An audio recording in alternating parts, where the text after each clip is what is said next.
Hello mga lods. Ayan. Katapos namin sumambat at may nakita tayong kainan dyan. Yan yung tinatawag na Papa Goods or Papa Gods. Bahala na kayo kung anong basa nyo dyan. Ayan. Pupuntahan natin yan kasi maraming kumakain. Tayo, umorder pala kami ng Bugoto Batangas. Good for 2 person. Ayan. Tamang tapang-lapang lang.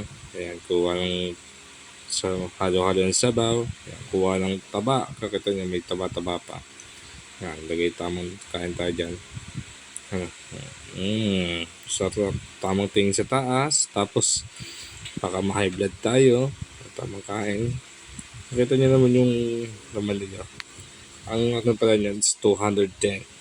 Good for 2 person. Marami na rin kasi may extra sabaw siya. Dami din naman. Ang in-order namin is yung may kasamang tumbong, laman at yung pituka. Yan, napakasarap dito. Ang first time ko kumain ng Goto Batangas, akala ko literal na lugaw goto talaga na may kanin. Yung pala bibili ka rin ng kanin palang may ulam ka lang. Yan, ito yung tamang kain lang tayo.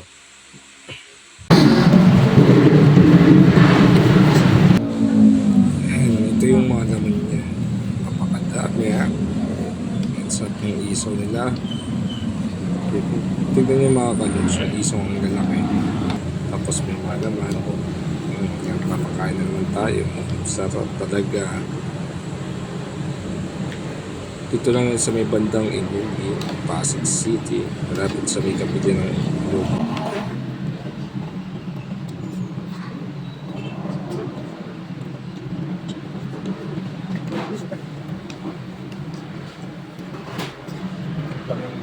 Yan ako sulat. Hindi mo kayo ubus ng isang bag. Nagkulang isa. Isaw. Tumbong. Masarap.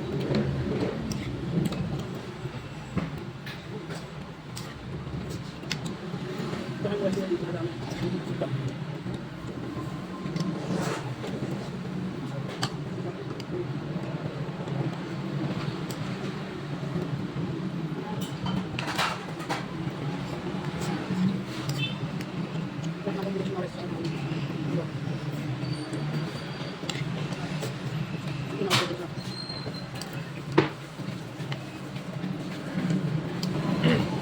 Yung order namin ano, 210. Tapos yung kanin nila dito is 25 pesos.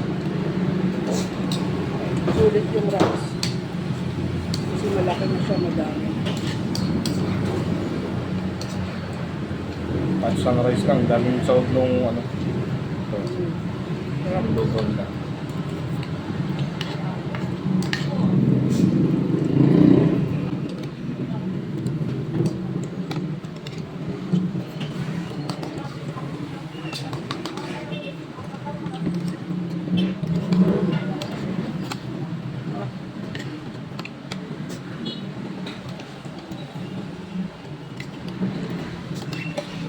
Tapos ano na yung mouth